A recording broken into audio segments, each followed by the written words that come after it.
Praise road. હું Stanley Macwan, મારી YouTube channel Gujarati Bible સ્ટડીમાં તમારું સ્વાગત છે. મારી ચેનલને આજે અત્યારે આગળ તમે સબસ્ક્રાઈબ કરી લો અને ઈશ્વરના જ્ઞાનમાં તમે વધતા જાઓ.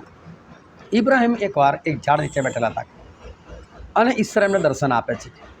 અને ઈશ્વર એમને દર્શન આપે છે તો ઇબ્રાહિમ આંખો ઊંચી કરીને જોયું છે તો એમાં 3 પુરુષ દેખાય છે. 3 પુરુષ.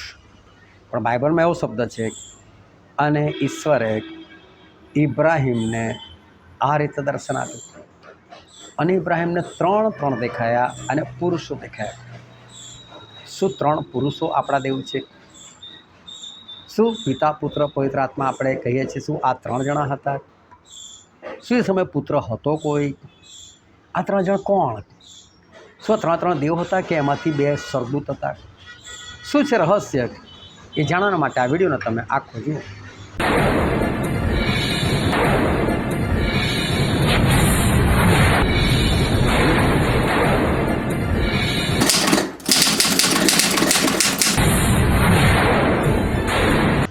આજે છે તારીખ 17 જુલાઈ 2026 સાલ અને ઉત્પત્તિમાંથી અભ્યાસક્રમ ચાલે છે. તમે આ અભ્યાસમાં ભાગ લઈ શકો છો. સ્ક્રીન પર તમને જે નંબર દેખાય છે એ નંબર પર તમે વોટ્સએપ કરી શકો છો અને તમે આ પ્રશ્નોત્તરીમાં ભાગ લઈ શકશો અને તમે ઈશ્વરના માર્ગમાં પણ આગળ વધી શકશો. આજનો પહેલો પ્રશ્ન છે, કોણે સારાએ નામ બદલીને સારા નામ કર્યું? અને એનો જવાબ છે દેવે. દેવે કીધું કે હવેથી આ સ્ત્રીનું નામ એટલે ઇબ્રાહિમની સ્ત્રીનું નામ, ઇબ્રાહિમની સ્ત્રીનું નામ સારાએ નહીં, હવે એ નામ બદલીને સારા થશે. ઈશ્વરે સારા નામ પાડ્યું કારણ કે એનો અર્થ થતો હતો સમુદાયની માતા. એટલે કહતું 1-2 છોકરાની કે માં નથી બનવાની, મોટા સમુદાયની માતા બનવાની, તારાથી મોટી કોમ ઉત્પન્ન થશે. અને આ માટે ઈશ્વરે સારા એનું સારા કરી નાખી. ઈશ્વર જ્યારે બી નામ બદલે ને એ પ્રમાણે કામ કરે. સિમોન એમનો શિષ્ય હતો. ઈશ્વરે નામ શું કર્યું? પિત્તર એટલે કે ખડક. સિમોન છે ને એ ઘડીકમાં આમ જતા રહે, ઘડીકમાં આમ જતા રહે. પ્રભુ તમે જીવતા દેવના દીકરા, તમે ખ્રિસ્ત છો, તમે મસીહા છો. ઈશ્વર કહે છે ખરેખર પિત્તર તારી સાથે તો કહે છે કે પિતાએ વાત કરી છે. અને પછી પ્રભુ કહે છે કે મારે મરવાનું છે, મારે પર લોકો થૂકશે. તો પિત્તર પાસે ઠપકો આપે પ્રભુ છે, હા મરવાની વાતો કર, નહીં મરવાનું, તારે કશું નહીં થાય. ત્યાં પ્રભુ શું કહે? એ શેતાન. હવે પિત્તર ના કીધું, એ શેતાન મારી પાછળ જાય. એટલે પિત્તરના જીવનમાં છે ને ઘડીકમાં શેતાન આ જાય, ઘડીકમાં ઈશ્વર આવી જાય. સ્થિર નહોતા રહી શકતા, બોલવાની મોટી મોટી વાતો કરવાની, પણ સ્થિર નહોતા રહી શકતા. એટલે ઈશ્વરે એમનું નામ બધું પિત્તર એટલે કે ખડક. તું સ્થિર થાક, ખડક થાક. અને પ્રભુ શું એમને ખડક બનાવી રહ્યા. એટલે પ્રભુ શું જ્યારે નામ બદલે ને ત્યારે આખી વસ્તુ અલગ છે. કારણ કે ઈશ્વર એમના ચમત્કાર પ્રમાણે એમનું નામ બદલતા હોય. તો સારાયનું સારા કરી નાખ્યું કારણ કે સમુદાયની માતા બનાવવા માગતા હતા. અને તમે ગલાતીઓનો પત્ર તેનો 4થો અધ્યાય તમે વાંચજો, બહુ અદ્ભુત લખેલું છે કે આપણે જો ખ્રિસ્ત ઈસુમાં છે, હવે આપણે નિયમના શ્રાપથી મુક્ત થયેલા છે. આપણે બધા પરણેતરના પુત્ર એટલે કે સારાના પુત્ર છે. બોલો કેવું અદ્ભુત લાગ્યું. આપણે બધા ઈશ્વરના વચનો પાડનાર સારાના પુત્રો છે. કેટલા બધા લોકોને એ માતા બની. પછીનો પ્રશ્ન છે, બપોરના વખતે ઇબ્રાહિમને યહોવાએ દર્શન આપ્યું ત્યારે ઇબ્રાહિમને કોણ દેખાયા? આમાં અમુક લોકો માર ખાઈ ગયા. ખબર નહીં, સીધું સીધું જ લખેલું છે ત્યાં ગાડી કે 3 પુરુષ દેખાયા. અમુક લોકોએ શું ખબર કેમ લખ્યું એ સમજ નથી પડતી.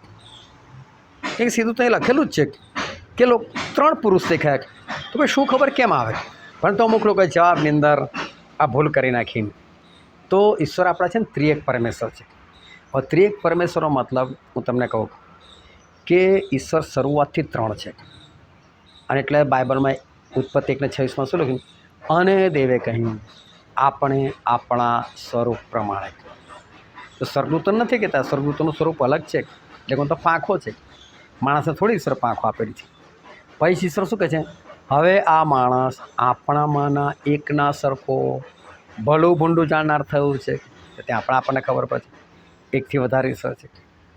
અહીંયા પણ ઈશ્વર કહે છે કે અને યહોવાએ ઇબ્રાહિમને આ પ્રમાણે દર્શન આપ્યું અને ઇબ્રાહિમે આંખો ઊંચી કરીને જોયું તો જુઓ 3 પુરુષ આપણા ઈશ્વર છે ને એ 3 છે. 3 પુરુષ છે. એમાંથી એક એ પ્રભુ ઈસુ બનીને આ પૃથ્વી પર આવે છે. એ હતા જ પહેલેથી અને આ પૃથ્વી પર આવે છે. પણ તમે જ્યારે ઉત્પત્તિના 19મા અધ્યાયમાં વાંચો તો જ્યારે એ 3 દેવ અલગ પડે છે તો એક ઇબ્રાહિમ સાથે ઊભા રહે છે અને એવું લખ્યું કે ઇબ્રાહિમે યહોવા સાથે વાત કરી. એટલે ઘણા બધા લોકોને કેવું લાગે આ યહોવા તો ઇબ્રાહિમ સાથે રોકાય. પછી 19મા અધ્યાયની શરૂઆતની કલમ શું કહે છે? પહેલી જ કલમ, પછી એ 2 દૂત સદોમમાં ગયા. પણ જો એ લોકોને કંઈ પાંખ નથી, પાંખ હોત ને તો લોકો વિચારે આ પાંખવાળા કોણ ચલા? એવું નથી થયું. અને લોત એ લોકોને પોતાના ઘરે લઈ જાય છે અને ત્યાંના લોકો શું કહે છે? એ 2ને બહાર કાઢો કહે છે. અમે એની સાથે કુકર્મ કરીએ કે છે. એ 2 માણસોને બહાર કાઢો, એ 2 પુરુષોને. એવું નથી કહેતા દૂતોને બહાર કાઢો. એ લોકોને કોઈ પાંખવાળા નહોતા દેખાયા અને આ ઈશ્વર જ હતા. અને પછી એની 24મી કલમ વાંચો તો શું લખેલું છે? યહોવાએ સદોમ અને ગોમોરા ઉપર યહોવા પાસેથી આગ અને ગંધક વરસાવ્યા. યહોવા પાસેથી વરસાવ્યા. પછી 19મા અધ્યાયમાં લખ્યું કે યહોવાએ એ લોત અને એની પત્નીનો હાથ પકડ્યો, બહાર કાઢી મૂક્યા. ત્યાં પણ યહોવા લખેલું છે કે યહોવા તો ઇબ્રાહિમ સાથે રોકાયેલા અને પછી ઉપર જતા રહેલા સ્વર્ગમાં. આ 3નું નામ જૂના કરારની અંદર યહોવા જ હતું. ઘણી જગ્યાએ લખ્યું કે દૂત, દૂત એટલે મેસેન્જર, સંદેશવાહક. એટલે ઘણી જગ્યાએ યહોવા, એક યહોવા બીજા યહોવાના સંદેશવાહક બની જતા હતા. અને યહોવા કોઈ ઈશ્વરનું નામ નથી, એ તો મૂસાએ આપેલું નામ છે. કારણ કે મૂસાએ આઈડિયા મારીને ઈશ્વરનું કીધું, ઈશ્વર તમારું નામ શું કહે છે? હું ઇઝરાયલ પુત્રોને જેને કહું કે મને આપણા પૂર્વજોના દેવો મળ્યા છે તો કહે છે કે તમારું નામ મને પૂછે શું કહું? કે એને ખબર હતી મૂસાને કે ઈશ્વર નામ નહીં આપી શકે, એટલે હું પણ ના પડે તો મારે બી નથી જવું, આ એમનું બહાનું હતું. પરંતુ ઈશ્વર કહી દીધું આ લોકોને, જેને કહી દે કે હું છું એ મોકલે છે.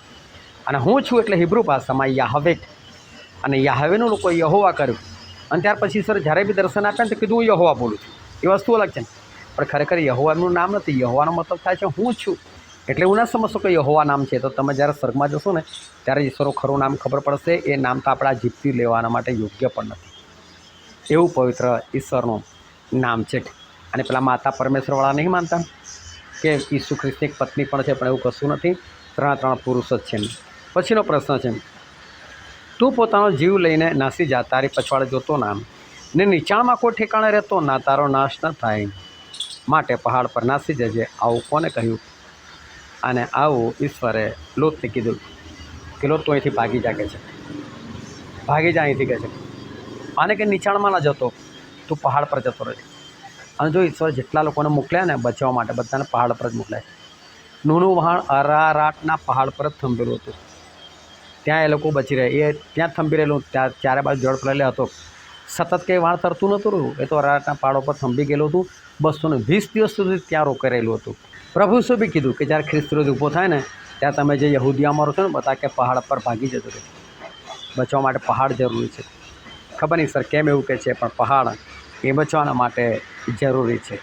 પછીનો પ્રશ્ન છે, કોનો બુમાટો મોટો છે અને તેઓના પાપ અઘોર છે? અને એનો જવાબ છે સદોમ અને ગમોરાનો. એ લોકોના પાપનો બુમાટો એટલે કે પાપ ચરમસીમાએ પહોંચી ગયા છે. એ લોકોના પાપ બધા અઘોર છે, ભયંકર પાપ હતા. માટે તો ઈશ્વરે એ લોકોનો નાશ કર્યો. કોણે પોતાની સ્ત્રી વિશે કહ્યું કે તે મારી બહેન છે? આ શું થાય છે? જ્યારે આ લોકો ફલિસ્તીઓના દેશમાં જાય છે ત્યારે ઇબ્રાહિમ હવે સારા નથી કહેતા કે તું આવું કહે છે કે મારો ભાઈ છે, પણ પોતે જ જૂઠું બોલી નાખે છે કે આ મારી બહેન છે કે છે. અને જોવા જઈએ ને તો પાછું એવું હતું પણ ખરું, કારણ કે એ સમયે અંદર લગ્ન થતા હતા હજુ. અને સારા અને ઇબ્રાહિમ આ બંનેનો બાપ એક જ હતો, પરંતુ બંનેની મા એ અલગ હતી. આગળ પ્રશ્ન આવશે ત્યારે તમને એ બાબતની ખબર પડશે. પછીનો પ્રશ્ન છે, સાંજે એ 2 દૂત ક્યાં આવ્યા? અને એનો જવાબ છે સદોમમાં. પણ એ 2 દૂત નહોતા, એ પોતે દેવ જ હતા. એ હમણાં મેં તમારે આગળ ક્લિયર કર્યું. કોણ માણસો મધ્યે રાની ગધેડા જેવો થશે? અને એનો જવાબ છે ઇસ્માઇલ. આ ઇસ્માઇલ છે ને હાગારથી જન્મ્યો, એટલે એની અંદર લક્ષણ પણ હાગાર જેવા જ આવ્યા. એણે પોતાની શેઠાણીને તુચ્છ ગણી, એટલે કે જો હું કે ગર્ભવતી થઈને તું થાય છે ગર્ભવતી, એટલે ભાઈ તો ઈશ્વરનું કાર્ય છે, ઘમંડ કરવું નહીં. પણ એનો છોકરો ઈશ્વરે એડવાન્સમાં જ એની ભવિષ્યવાણી કરી દીધી. આ તો રાની ગધેડા જેવો થશે, એના ભાઈની સામે રહેશે, એના ભાઈને ઉલટો રહેશે. આ જેવું જ છે ને. આ જેટલા બી આરબ પુત્રો છે ને એ આરબ કન્ટ્રી ત્યાં ઇબ્રાહિમના સંતાન છે બધા, અને ઇઝરાયલનું ઉલટા છે કે નહીં? અને ઇઝરાયલની સામે જ વસ્યા છે કે નહીં, ત્યાં તો યુદ્ધ ચાલે છે કે નહીં, બે ભાઈઓ આપસમાં લડે છે કે નહીં. પછીનો પ્રશ્ન છે, જો આ નગર પાસે છે માટે ત્યાં નાસી જવાનું શું છે? તો એનો જવાબ છે કે સહેલ છે.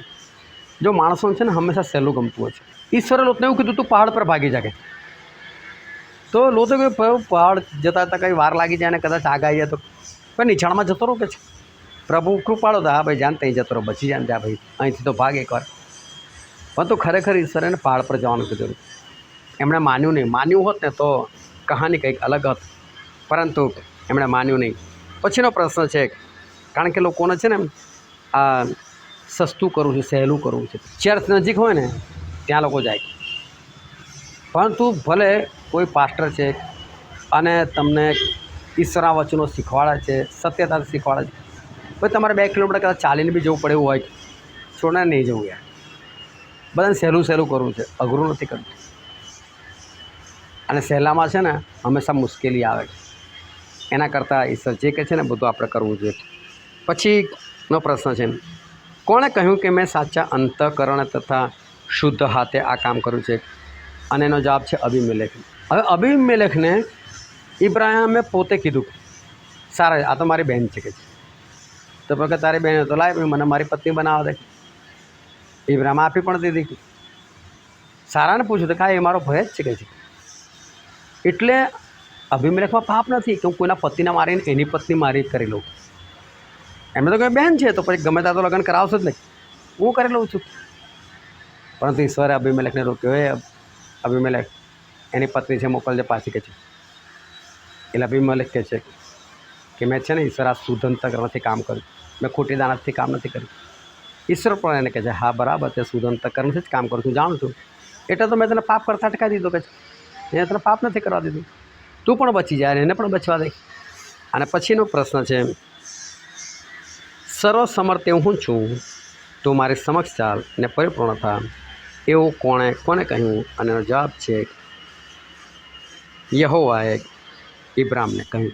ઇબ્રાહિમથી શરૂઆતમાં ઘણી બધી ભૂલો થઈ. જો સૌથી પહેલી ભૂલ શું થઈ? એમને ઈશ્વરે કીધું કે જે દેશ હું દેખાડું ને એમાં જા. એ દેશ હતો કનાન, પહોંચી પણ ગયા. પણ ત્યાં દુકાળ પડ્યો ને તો ઈશ્વરે પૂછ્યા આગળ મિસ્ર દેશમાં જતા રહ્યા. આ ઇબ્રાહિમની સૌથી પહેલી ભૂલ. ત્યાં ગયા ને એટલે પાછી ફારૂનની બીક લાગી. એટલે સારાંશ શું કહે છે? જૂઠું બોલ છે અમારો. આ બીજી ભૂલ. અને એના કારણે તો ફારૂન લઈ જાય છે. બોલો, એ સ્ત્રી ભ્રષ્ટ થઈ ગઈ તો એનું પાપ કોના માથે? ઈશ્વરે બચાવ્યા વસ્તુ અલગ છે, પરંતુ આ બીજી ભૂલ હતી. પછી સારા એવું કહે છે કે ભાઈ મને તો ઈશ્વરે જાણતા અટકાવી દીધી છે. તે કામ કરે કે તું આને મારી દાસીને પત્ની બનાવીને કહે છે. તો ઇબ્રાહિમ એવું ના કહ્યું છે ના ના મને ઈશ્વર પર પૂરો વિશ્વાસ છે, તારાથી જ મને બાળક થશે, મારે બીજી નથી કરવી. પણ ઇબ્રાહિમની ત્રીજી ભૂલ કરી લીધી. પર એકવાર ઈશ્વર ઇબ્રાહિમને મળવા માટે આવ્યા, તારાથી મોટી કોમ ઉત્પન્ન કરશે. અરે નિસંતાન જાઉં છું, શું આપ્યું તે મને કહે છે? આ મારા ઘરનો એક જણ કહે છે, આ મારો નોકર અલીએઝર, એ મારા ઘરનો માલિક થનાર છે કે છે, તે મને શું આપ્યું? જો ઈશ્વરની સાથે આવી તો વાત કરે. આ પણ ઇબ્રાહિમની ભૂલ હતી. હાગારથી છોકરો પેદા કરે છે, એ પણ ભૂલ હતી. આવી ઇબ્રાહિમે ભૂલો કરી. ત્યાર પછી સ્થિર થઈ ગયા. એટલે ઈશ્વર છે ને એને કહેવું પડ્યું ઇબ્રાહિમને, ઇબ્રાહિમ મારી સમક્ષ ચાલ. જો ઇબ્રાહિમ સમક્ષ ચાલતા હોય તો ઈશ્વર કહે મારી સમક્ષ ચાલ. ઈશ્વર કહે છે ઇબ્રાહિમ પરિપૂર્ણ થાય. એટલે કે તું અધૂરો છે, પરિપૂર્ણ થાય. સર્વસમર્થ હું છું, એટલે હું આજે પણ તને બાળક આપી શકું. શું કામ આમ તેમ ફાફા મારે છે? શું કામ અવિશ્વાસ કરે? હું આજે પણ બાળક આપી શકું. અને ત્યારે ઇબ્રાહિમને એક વસ્તુનું ભાન થયું કે ઈશ્વર આજે પણ મારા જીવનમાં કાર્ય કરી શકે છે. માટે ઈશ્વર સમર્પિત થઈ જાય, સંપૂર્ણ બનવા દે. અને જેવા સંપૂર્ણ બને ને તરત જ એમને બાળક થયું. તમારા જીવનમાં કોઈ પણ બાબત એવી હોય ને જે તમને ના મળતી હોય તો સમજી લેવાનું કશું અધૂરાપણું છે. અધૂરાપણું તમે દૂર કરો, ઈશ્વરમાં સંપૂર્ણ બનો. તમે ઈશ્વર પાસે જે માગશો ને દરેક મળશે. ઈશ્વર તમને આશીર્વાદ આપે. આમીન.